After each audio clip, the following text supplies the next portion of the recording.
Okay. Alright, so let's see if this all works here. I see your icon. Let me see if it brings up mine. Actually, hold on. I need to back out real quick. 1 second.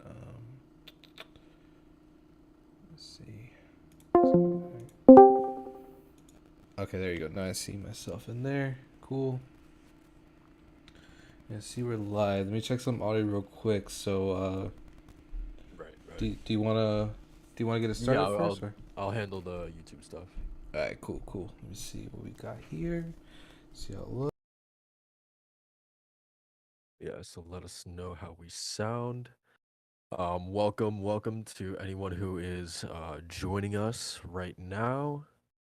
What an episode. We got a lot to talk about here on the DualShock and Sense The Last of Us HBO after show. Definitely a lot to talk about, man. Really excited about this one. We're good to go. Cool, cool, cool. Let me actually do this. Let's bring up another window. Let's see. Oh, and I gotta play the video first. Hold on. I knew something was going on. I was like, why isn't Joel moving? It's because I need to play the video first. Okay, let me jump on the Twitters and then we'll share this out, man. Cool. YouTube. Uh, Yeah, we're shooting at the hip again. Man, what an episode! I can't wait to start talking about this one, man. yeah, for sure. This was probably the one I was anticipating the most. In all Honestly, for honesty. me, I think it's the next episode because episode three is the one that I don't know if you've heard the chatter as well, but like episode three is the one that people are saying is like one of the best episodes of TV that they've seen like in years. Oh So yeah, Gene Park did say that. Yeah. yeah, I've seen multiple people say that, so I'm excited for next week's episode for sure. But I mean, yeah, this one as well. I was really curious to see how they're gonna handle this one. 'Cause I mean, for me personally, like this moment is like one of the defining moments in The Last of Us. So it's just one of those like I feel like rites of passage where it's like you have to get moments like these right, and I feel like they did. And obviously, we'll talk about it more in depth. But yeah, I think they knocked it out of the park. Yeah, 100%. I'm just I'm kind of just marveling at all this, these super intense scenes, man. Just shout out to Neil Druckmann, man. It's your directorial debut, and you did amazing. Right? Hell yeah, dude. That's awesome, man. Like just thinking about like this dude, I think he started on I think either like Jack 2 or Jack 3 as like I believe like an animator or something like that. And I don't know, just to see how much like not only how much he's grown, but like Naughty Dog as well to the point that they get to do shit like this, you know what I mean? Like I don't it's so cool. It's so cool to me. Yeah, I know. It's kind of out of this world. It felt a little surreal seeing directed by Neil Druckmann on this episode. Not gonna lie. Yeah. Yeah, for real. Um okay, are we good with sound and all that stuff? Last effort, yeah, we should be good to go. Cool, cool, cool. All right, so let's get started. Everyone who is tuning in, either live or later, we want to welcome you to episode 2 of The Last of Us HBO, of us doing our little post-show discussion, talking about everything that transpired in this week's episode.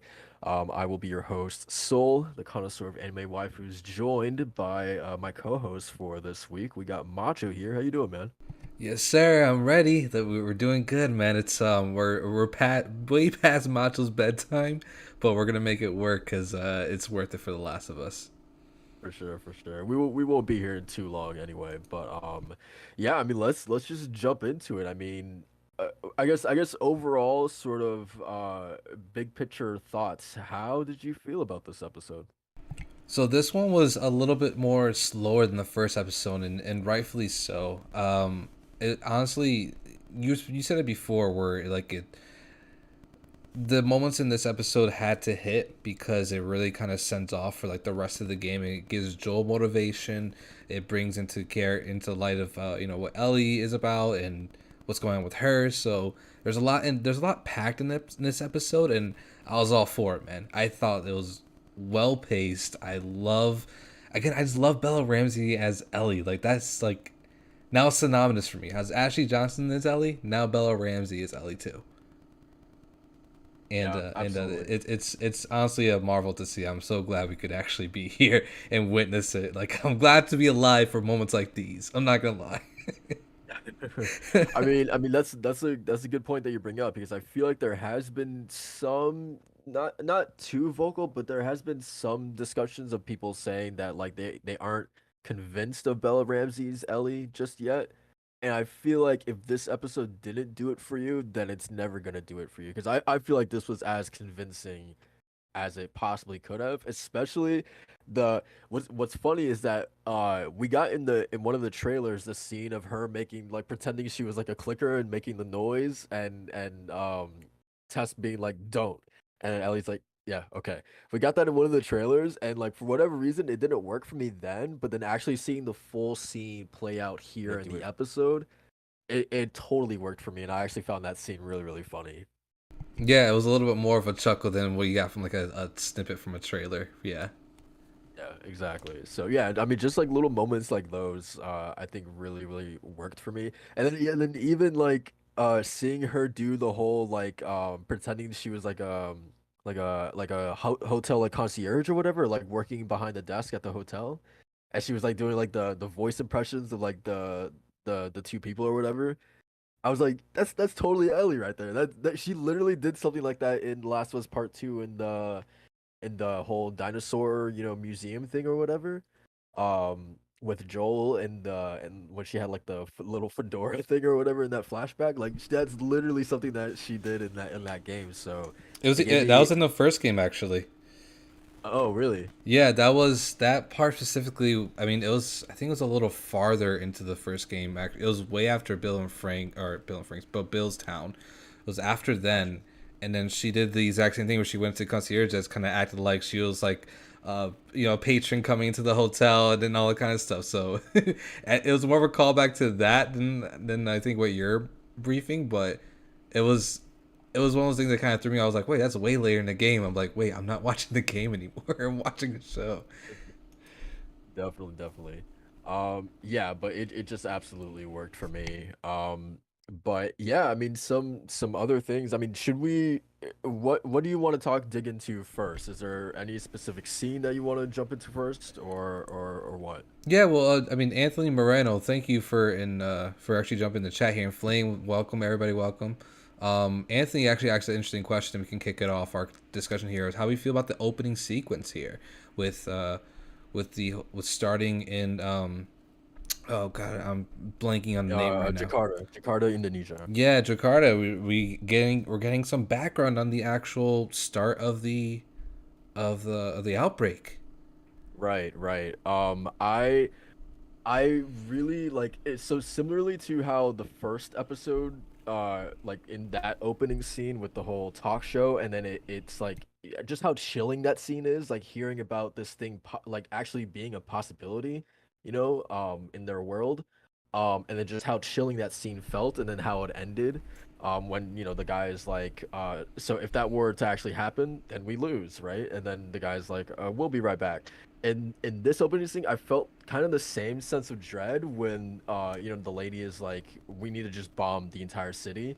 And then like the last line she says is something along the lines of like, please take me back home. I want to be with my family. And I don't know why, just like leaving it, because that's like the last line before we move into the title sequence.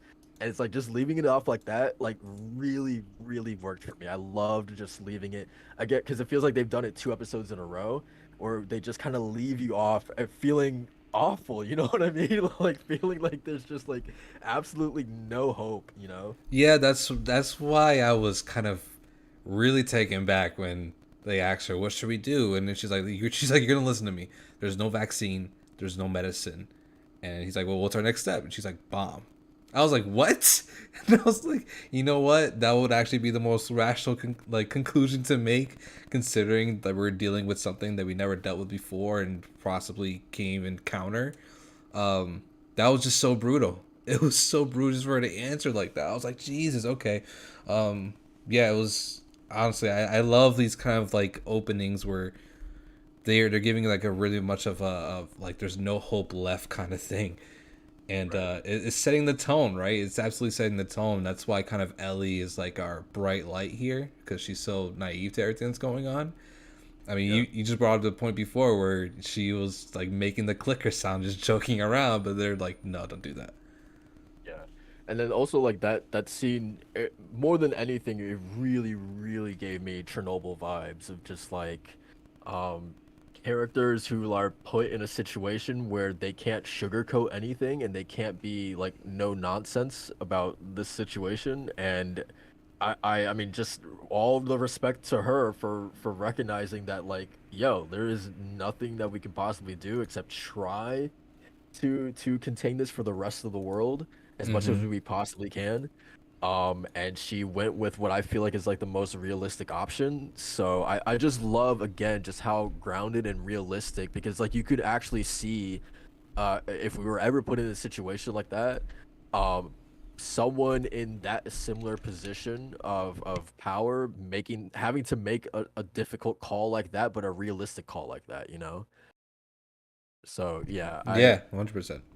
yeah, really, really appreciated that. Yeah, so So great yeah, opening to the second episode. I mean, damn. yeah, for sure. Yeah, so it was definitely a great one. So from there, I mean, I really loved how we moved from there. We immediately go into Ellie waking up, and literally the first thing that she sees is both Tess and Joel just staring at her. I was just like, jump scare, dude. Like those are not the people that you want to be waking up to, I feel like. Yeah, and they explain even later in that conversation, like we're not good people. We're gonna be real with you. Right, right. Yeah, so obviously they're still uneasy about the whole thing about her being, technically infected, but she hasn't turned yet. This is obviously something that they've never ran into before. Joel is obviously kind of like he's not fully convinced about the whole mission and he's basically pretty much at this point still like we need to just turn back, like just take our chances, drop her back off at the QZ, and like if they kill her, they kill her, right? Yeah. Mm-hmm. Mm-hmm. Yeah. So yeah, and then obviously that's when we get that really really funny scene with her kind of pretending to be a clicker. Absolutely love that scene. And again, it's just like those little moments that I just feel like it does such a good job of like showing that like sort of like that juxtaposition of like Joel and Tess are these two like really hardcore like no nonsense smugglers, and then you have Ellie who like yes she's grown up in this really really awful environment, but she's still been able to retain that like child like wonder a little bit in her, right? So Yeah. like when she goes outside, she's like looking around, she's like whoa, you know what I mean? And Yeah, like I love that asking shot Tess going all these outside too. questions, Yeah, I love that right? shot them going outside, and she's kind of like in wonderment, of like, wow, this is gorgeous. like, like she has no idea whatsoever of how it used to look. Right, right. And I mean that also goes into one of the scenes from the last episode when they first make it outside the wall and like she literally she gets up out from the ground hole or whatever and she's like looking around, she's like, "Whoa." Tessa's like, "Jesus Christ, kid." I know that was what convinced me she was Ellie, because that's like a straight up like yeah, like it's straight up being in wonderment. I love it so much. That was just such a genuine reaction. We got a lot of that here with her, and even when she kind of told the story of when she how she got bit and she was infected or she got bit at the mall and stuff like that. And Tess kind of gave her like a little chip on the shoulder. She was like, "Wow, look at you, look at the balls on you, girl." Right. And she smiles a little bit. She's like, "Yeah, I'm a badass." Like like it's not necessarily a good thing, but Tessa's kind of giving her props for that. Right. And then I mean even in that scene too, we get so Tess asks, so what? Do you have like any family or do you have a boyfriend? And she says that she's an orphan, and she kind of like pauses a little bit, says no about the boyfriend part. And then the other interesting thing about that whole conversation about like Tess, trying to like get to know Ellie a little bit more is that we also find out that Ellie was bitten at the mall in the QZ, the one that apparently no one is supposed to go into, but she still snuck into for whatever reason, right? Mm-hmm. Obviously we know why. But she tells Tess that she was like the only one in there, right? Yeah, she basically lied. She said like, yeah, I was alone. Right. And I love that they're already because I feel like and I think Neil has talked about this in the past is that like when they were making the game, they didn't know that they were going to do Left Behind, right? So it's cool to have, that context now so they can add these little breadcrumbs about Riley and talk about, how did Ellie get, bitten, before she eventually crosses paths with Joel. So I really, really like that they're able to do that more here. Yeah, it makes me wonder how they're gonna input that into the show. Whether it's gonna be, you know what, it could be a couple of things that I'm thinking about. It could be a story that Ellie's telling Joel by the campfire, and we all know that Neil Druckmann loves that picture of Joel and Ellie by the campfire, just kind of laughing and chalking it up.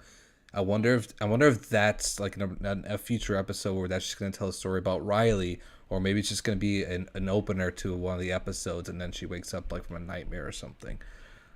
I wonder how they're gonna implement that because in the game at least it's very much like in the middle of everything, Right. but obviously it's in the context of after we beat the game because it was the DLC after the game release. So it's gonna be interesting to see when they come back to that point, and I wonder if Joe's gonna press her on that. So Yeah. that'll be interesting. Yeah, for sure. I've definitely thought about that as well, is how exactly are they going to integrate that? But I definitely do think that they have their options. So it's gonna be cool nonetheless to see that. So yeah, we already kind of touched on the whole hotel sequence, and I believe like really from there well, they go straight from the hotel to the museum, right? Mm-hmm. Yeah, because of once they get to the hotel, they get to the top area, they see all the infected just like laying on the ground, kind of just writhing and then like in a full collected group, just looking disgusting and scary as hell. And then that's when they decide to go to the museum.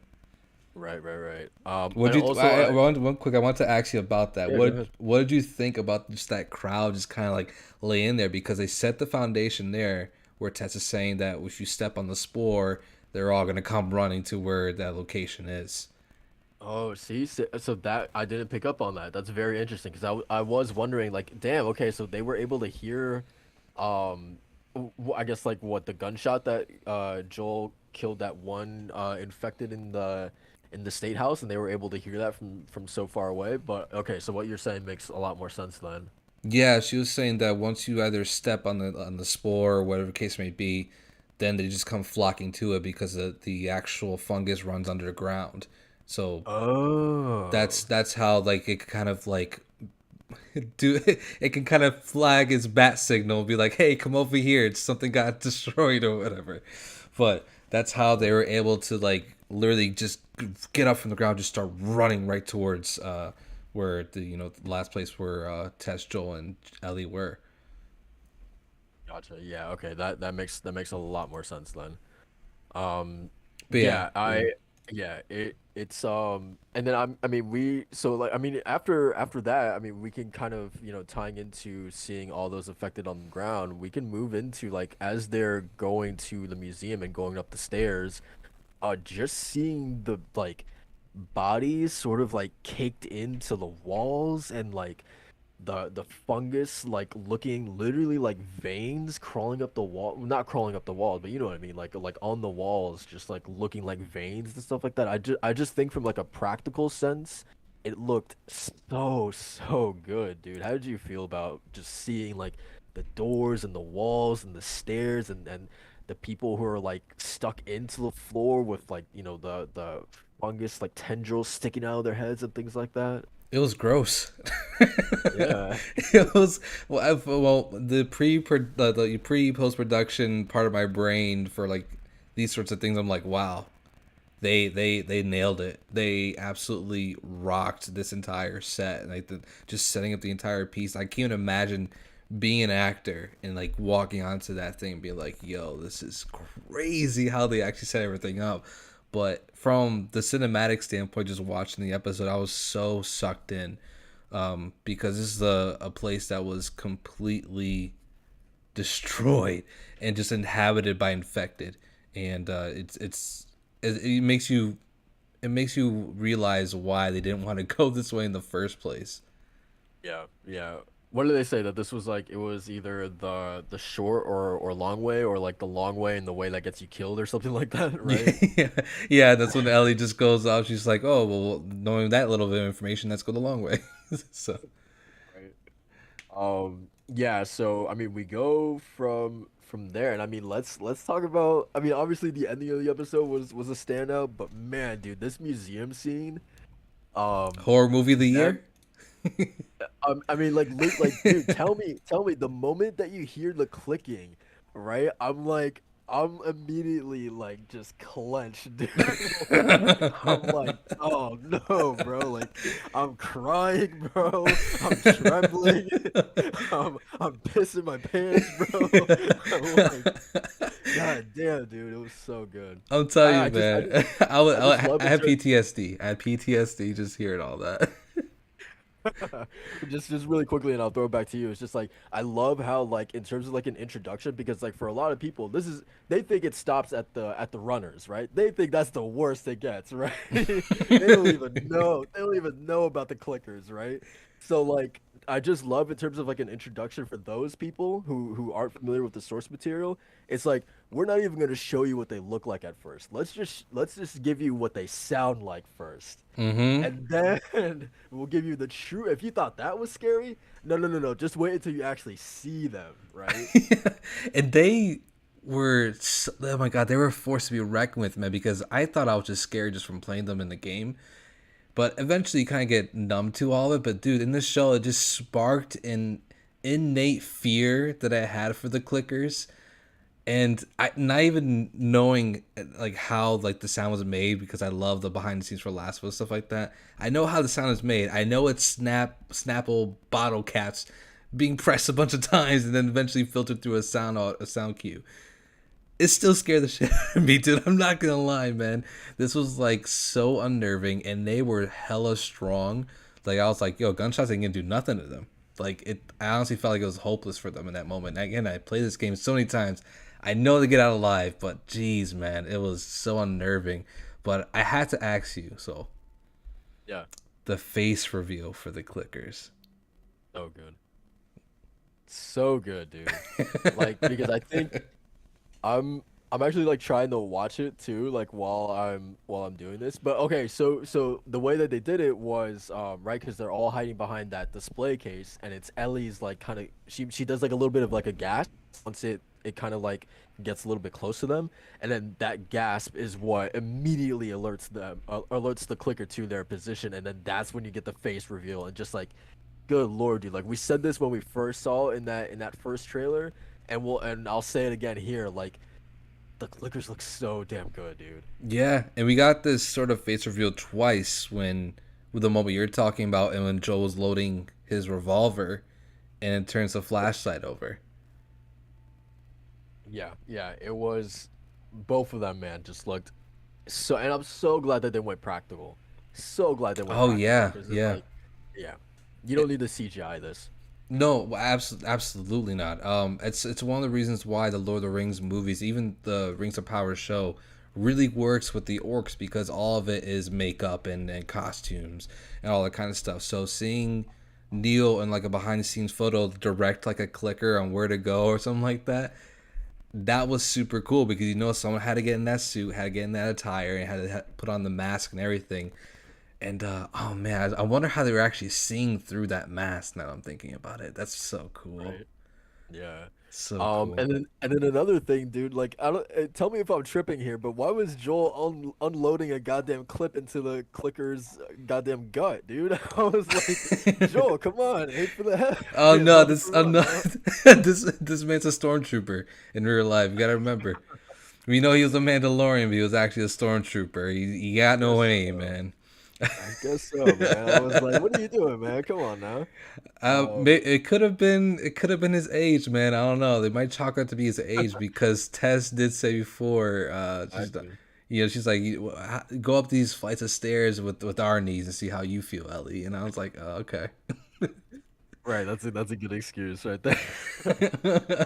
Um, but yeah, I mean, so and then also like I love how like they didn't even try to like stick together. It felt they all immediately went their separate ways, man. They're just like screw this. Obviously Ellie went to go high, but then you would also think that they probably just wanted to do like a divide and conquer. It would probably be more troublesome if they were all bunched up together trying to fight off two clickers.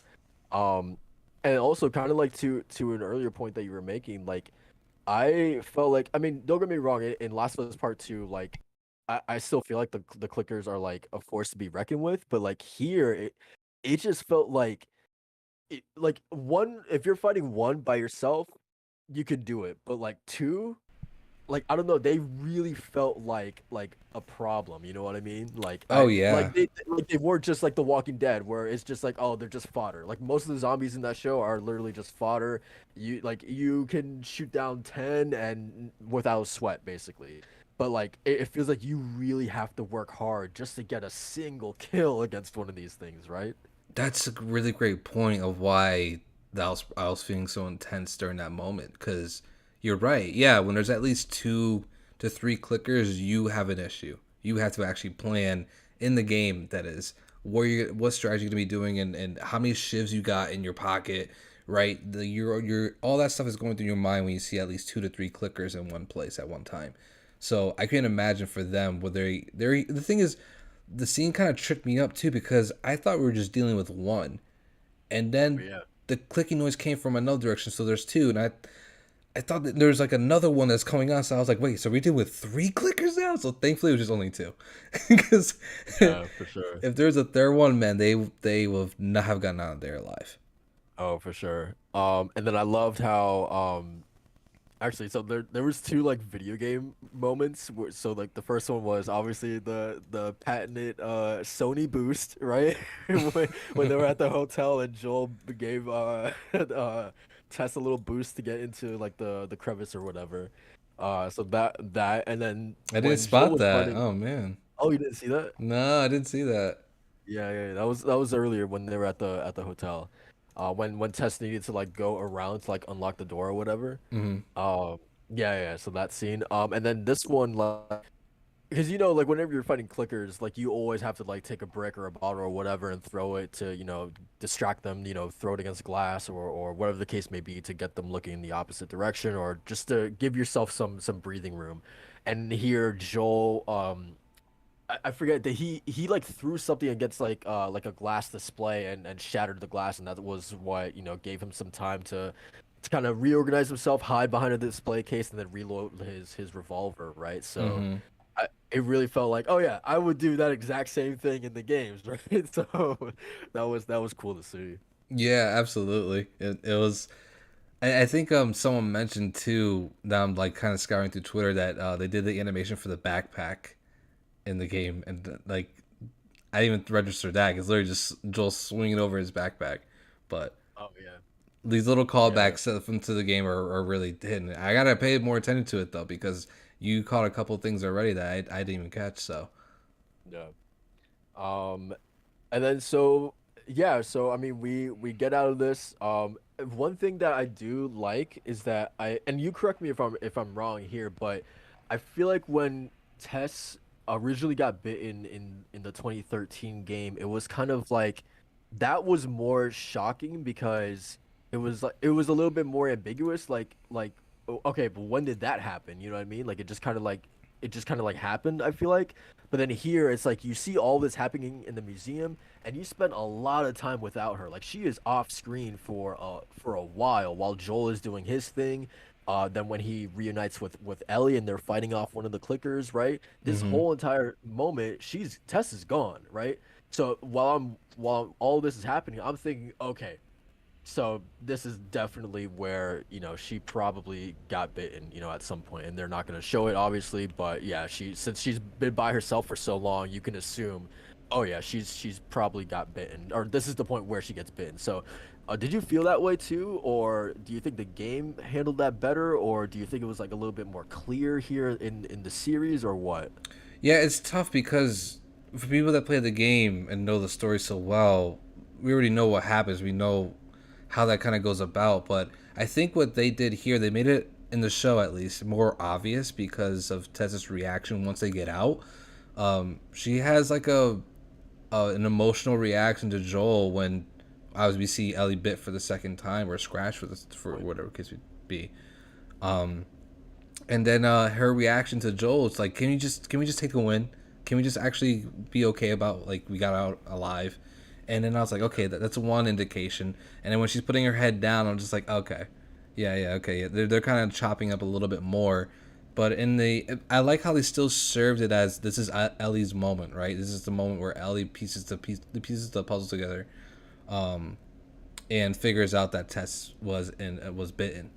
So they still gave her that moment. You know, it wasn't like Joel trying to search over see what's going on with Tess or Tess revealing it. Like no, it was an Ellie moment. She figured it out and they stayed true to that. So that's what I really liked about it. But what did you think? Right. I mean, yeah, I agree. I thought I just think it was a lot more clear here in the show, and it feels like they gave you enough to actually like reach that conclusion of like, okay, when exactly did she get bit? And yeah, it makes sense now. I also like when they get to before they get to the state house, the scene where like, they have the plank that's connecting the two buildings, and Joel says something. I forget what he says exactly, but like, He said, "Don't look hey, down." are you right? She's like, it's just a piece of wood, right? After everything that I just went through in there, this is just wood. You know what I mean? So Yeah. I really love that. Um, and then like them two staring out over the horizon, looking at the state house, and literally line for line, just having that conversation about him being like, is this everything that you hoped for? And Ellie responding with, jury's still out, but you can't deny that view. And then he has Yeah. that one subtle moment where he kind of like looks at the watch, the watch that Sarah got her. In the game, he actually kind of like puts his hand over it and like rubs it a little bit. So I was like waiting for that. But I guess here they wanted it to be a little bit more subtle. So like here in the show, they just have Joel like look at the watch a little bit before he continues. But nonetheless, I really like that scene as well. Yeah, same. I'm kind of wondering. I can't remember if the actual building was out of focus or not because maybe it was just me. Was the building out of focus in that shot? Yeah, it was. It was. Okay, okay. I wonder why. I wonder why they chose to keep it out of focus like that. Because Yeah. I was like, let's really take it. Let's bask in like this grand view that they're talking about. It was kind of blurred out, and I was like, oh, come on, like get a little. Let's bring it the focus up a little bit. Like, come on, let's see the actual building. But it's a Right. small nitpick. But yeah, I'm glad they actually kept word for word and kept those little subtleties to Joel in this one. Right. Right. So yeah, we finally reached the state house, and man, so they get there, they obviously kind of scout around the area. They see that basically the people that they were hoping to find here have been all killed. There was apparently someone might have apparently was infected, and there was a battle of basically the infected versus the people who are living inside the state capitol and or the state house, and it just led to like a complete massacre, and everyone who was there died.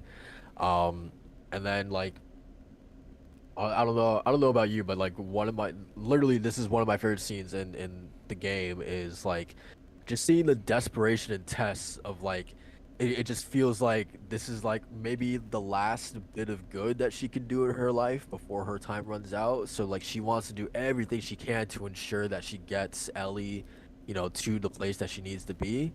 Um, and obviously Joel is still not convinced of this even being a real thing.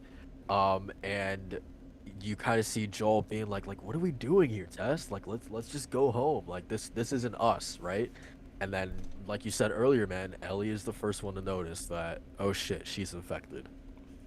Yeah, yeah, and I like how you touched on the desperation of Tess because I actually liked it in the show a lot more, where you see she's scrambling around, like really trying to find like some sort of answer to just keep them going forward. And then when she asks Ellie, says, "What did Marlene exactly tell you where you're supposed to go?" She's like, "No, just out west." And she's like, "Ah, oh, okay, just out west, fine." And she's just scrambling around. It's yeah, and then you kind of again anybody can piece together the information that now they're like, yeah, like she's infected, and then the one reaction I loved from this though was when Joel recoiled from her. Oh, right. When he like steps back, right? Yeah, yeah, I mean that says everything about Joel, right? He's like from the beginning, he's like he is a survivor. He's not a good guy.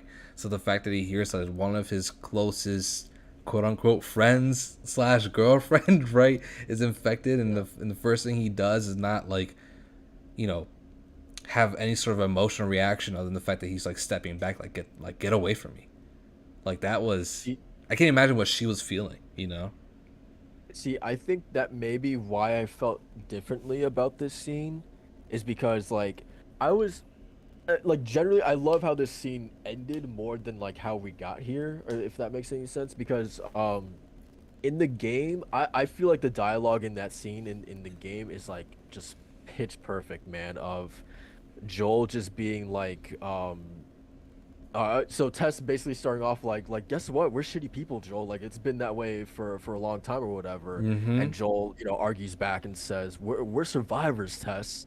Um, and Joel's like, at some point he's like, "It is over," or whatever. Just like really yells at her. Um, and like I don't know, I felt like there was a lot of those lines that I was just missed that wasn't here in the series. Like, do you know? I don't know if you know that scene, like word for word, but like, did you find that there was a lot of that stuff just missing in this scene as well? Oh yeah, 100%. Like I said before, I played the game enough to like have a lot of these scenes just imprinted in my mind. Like Last of Us is like for me like the story and the scenes, the dialogue, everything is just so fresh in my head, even after all these years because it's so impactful that I absolutely did notice that there was like a little bit of there was a lot of deviation, especially the "it's over" test. That was a little less impactful in the show for me than it was in the game, but Right. it still drive the home. It still drove it home for me because of the fact that it made Tess a lot more desperate. We still had the big reveal, and man, Tess's bite mark is disgusting.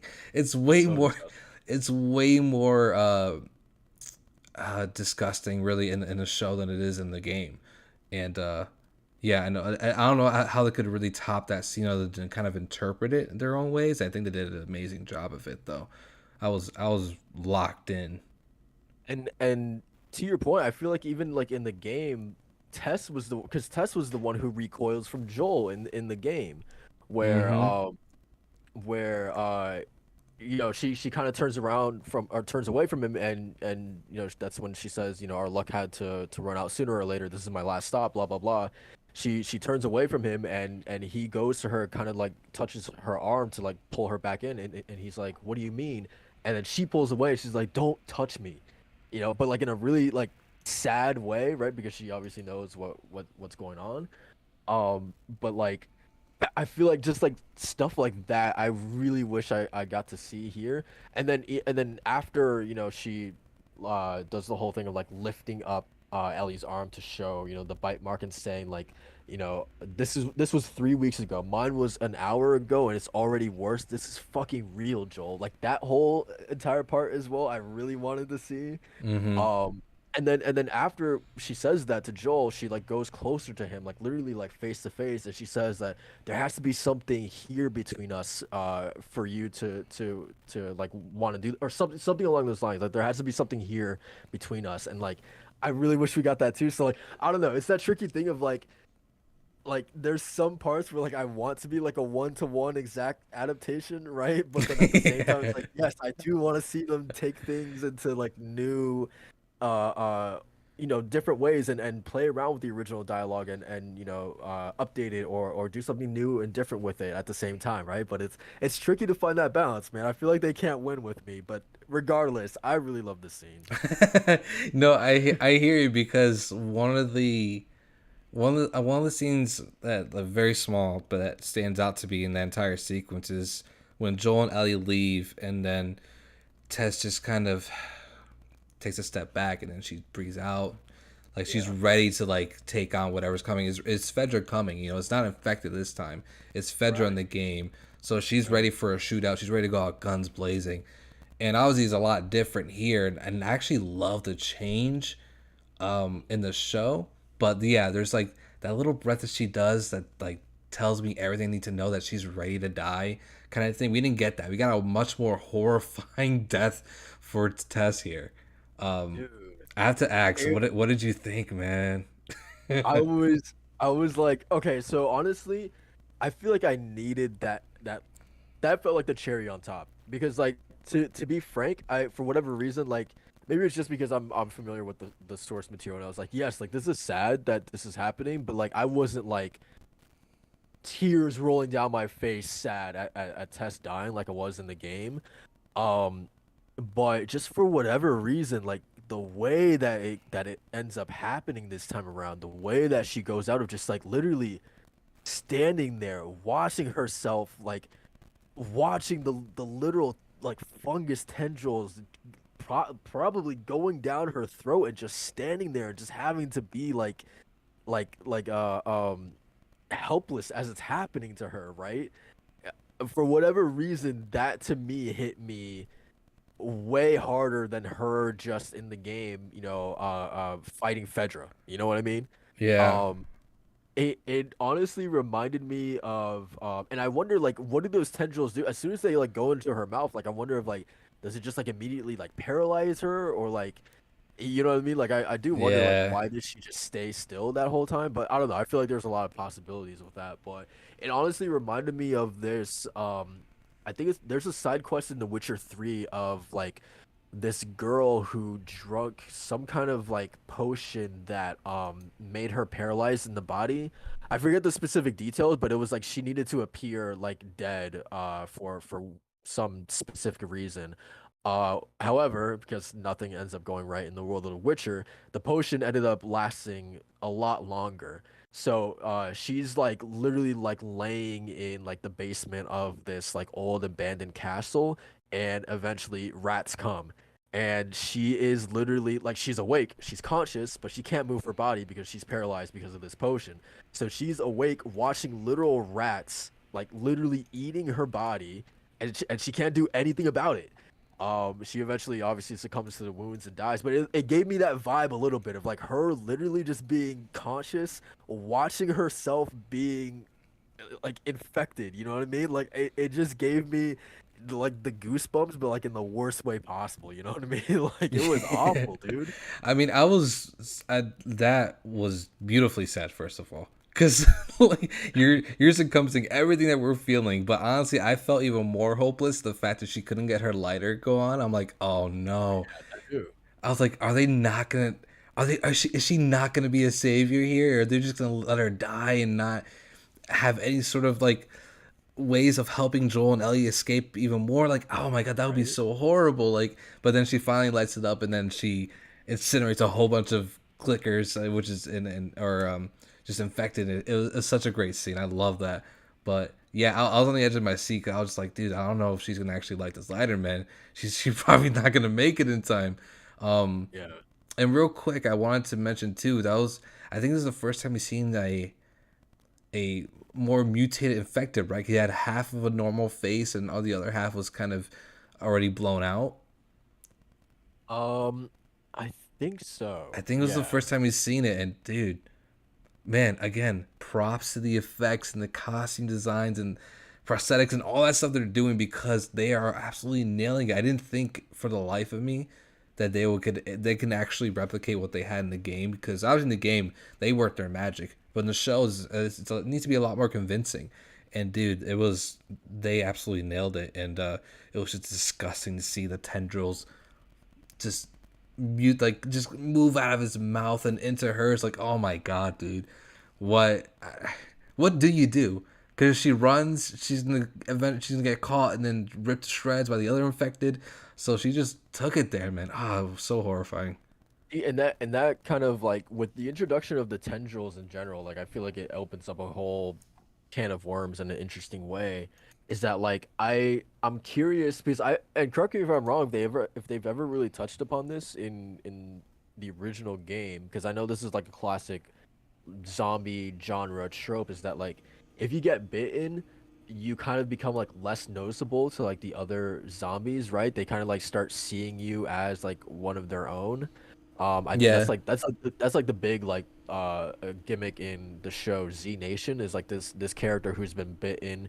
He's technically infected, but he doesn't turn all the way, and literally the whole show he can like walk through zombie crowds and stuff like that because he is technically infected and he's been bitten and even looks like a zombie sometimes, but he hasn't turned into one.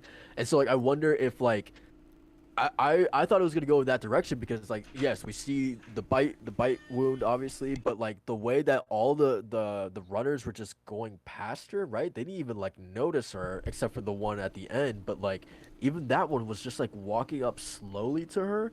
And so like I don't know, I my mind immediately was thinking like, oh, so like is she at that point where they kind of see her as like one of their own? So like do you know if that's something that has been like already established in The Last of Us, or was this just something that this particular runner was just taking his time with her, you know? yeah. I don't think so because Ellie is still able to be, as Tessa kind of mentioned earlier, that she's able to be ripped to shreds. She can't like be immune to that. And Right. I don't think it, because when you say that, it reminds me of The Walking Dead, how like they'll rub like basically blood and guts over them to not be seen by the walkers. I don't know if this is going to be the same here. That's actually a good question because I was wondering why they sort of just ran past her Right. and just kind of ignored her. Yeah, I wonder if they're actually going to play around with that now. That's interesting. Yeah. Um, so yeah, I do wonder about that. But yeah, I mean the scene ends with like literally just like him kissing her and like passing on like his tendrils like going inside of her, and it was just I really like so like everyone was complaining about the spores being like, not in this and replaced with tendrils, and I'm like, there we go, that should be like that is using the tendrils in like in a new and interesting way, right? I feel like that scene alone should be like it should quiet all the people who have like problems with the tendrils now. They are like appropriately, I feel like it was like appropriately used in a way that I was not expecting them to be used, and like that one scene alone was like enough to convince me that like okay, I'm totally cool with this decision. Yeah, there's that, and when the tendrils were actually coming up from one of the infected that Joel shot, they're coming up like his hands. And the one at the very beginning of the episode, I'm guessing that would be patient zero, the very first person who Yeah. actually contracted the virus or whatever, and we actually see it coming out of that woman's mouth as well. Um, Oh so yeah, yeah, yeah. yeah, I really like the inclusion of the tendrils. Same here. Yeah, But it adds another layer of intensity because now whenever we get to the school or we get to some other high action place that's like from the game or something, they can literally just have a shot on some dead person in the area or whatever case may be, and just have like the tendril just kind of slowly moving up and around the environment. You're like, oh, okay, it's about to go down. yeah, definitely. So yeah. Um, But yeah, man. I mean, I guess, and then obviously Tess is able to finally, again, so tense because it's like how this scene should play out. That Tess should get her quote unquote like going out with a bang moment. But already with like the little bit of changes that have been happening with the show, they honestly had me doubting if she was going to be able to get it in the end. But thankfully she did it. She was able to distract or give Joel and Ellie at least some bit of time to get some distance away. But you would also have to suspect that that made a whole bunch of noise, so that's going to attract a lot more runners in the end of the day, probably. Mm-hmm. Um, but regardless, yeah, what an episode. Why don't you give us your final thoughts before we get there, man? Or is there anything else you wanted to touch on? Yo, no, that was it. That was the end of the day of the episode. I'd say high expectations, especially since Neil Druckmann was actually directing this one. and they knocked it out of the park, man. I think they did some really cool things with just the entire sequence and getting us really intense. I didn't know really how kind of go about, but I'm glad that it was another banger episode, honestly, on top of episode one. It seems like we're gonna go in the right direction here, and the next place is gonna be Bill and Billstown. So that's one of my favorite sections in the entire game. So I'm excited to see what that looks like. Me too, man. I agree. I really really love this episode.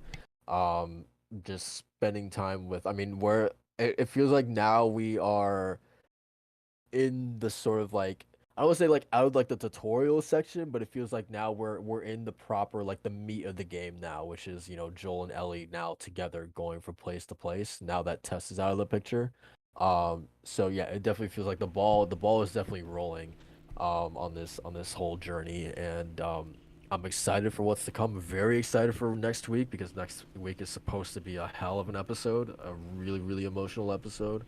Um, but yeah, in terms of episode two, man, I thought it was fantastic. I was really the one thing, Macho, that disappointed me about last week was like not even a tease of the clickers, because I watched so many, dude. I watched so many reactions of episode one, and like it made me it honestly bothered me of like people being like, oh, this is like The Walking Dead. They're just like zombies, and I kept being like, just wait until it doesn't end there. Just you guys have seen nothing yet. So I was really looking forward for this episode to finally show people like what separates this show from something like The Walking Dead.